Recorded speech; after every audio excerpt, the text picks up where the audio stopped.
One more thing about the debate last night. Now, of course, fascinating to see. I'm always amazed when 100 undecided voters get the chance to meet the two people that they still walk out undecided. But really, the biggest headline out of the debate was how many people remain undecided.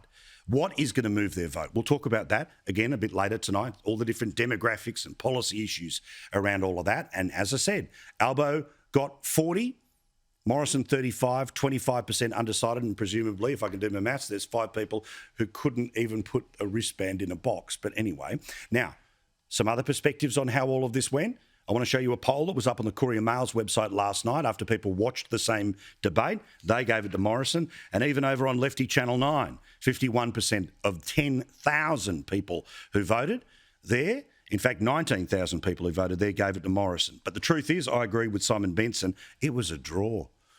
Best case scenario, 1-1, most likely half a point each, which works for everyone because they get to spend it in whatever direction that they want.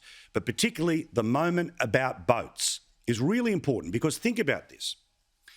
The boats issue is not solved if you don't do exactly what has been working since 2013. Operation Sovereign Borders is not a slogan, it's not a sticker. It is a name for a three-pronged approach. TPVs are part of that. Turnbacks are absolutely part of that because those are what, as we have heard from Jim Molan, are needed. 8,000 Afghan refugees, according to Jim Molan, are in Indonesia tonight, ready with a fistful of dollars to jump on a boat. This issue is not over, all right? Just pretending that it's over doesn't make it go away, all right? It's no Lefty Jedi mind trick who's going to work on all of this. This, in my view, was the moment of the debate that didn't even get mentioned on Channel 2 tonight. Why didn't you support turnbacks then? You weren't proposing then. No, you were not proposing. I'm sorry, we were. It was our policy. You were not Turnbacks were our policy before the 2013 election. I was the shadow immigration minister. I designed the policy. But why is it, Scott, that you're always looking for a division, not looking for No, I'm just agreement. looking for the accuracy and the truth. Well, the truth is we support boat turnbacks. But you didn't when you were Deputy Prime Minister and the boats were coming at 30 and 40 a week. And we'll do it. What we did was we established offshore processing. Don't you love this? As soon as he got on the back foot, why, Prime Minister, are you always searching for division? This is from the bloke who is lying to old age pensioners about a cashless welfare card.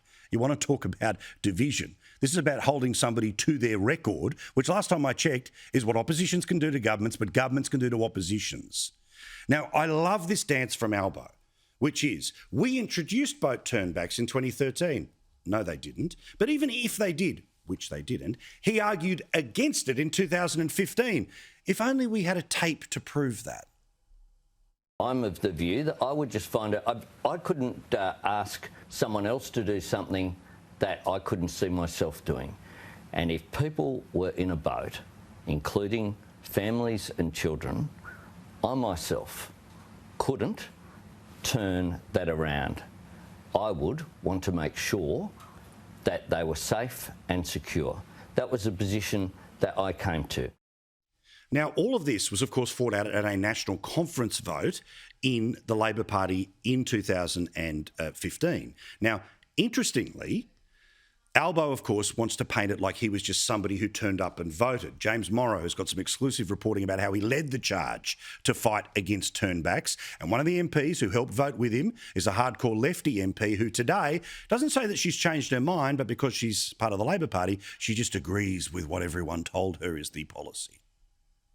Why did you change your mind when you were such a fierce advocate of not turning back the votes previously? Well, there's been 2 national conferences since then, and as an MP, I absolutely support Labor's policy. Reminds me a little bit of Bill Shorten. Remember when he furiously agreed with Julia Gillard despite not knowing what it was? If nothing else, Labor are loyal to the decisions of the party, even when, obviously, they deeply disagree with them. Remember when Penny Wong was against same-sex marriage? That's why the Prime Minister wants to keep this in the focus. Because remember, it is not just about a wedge issue when it comes to politics. 1,200 people died when we got this wrong. I told you on the air, I got it wrong in 2007 when I thought, you know what, it's time to change the system.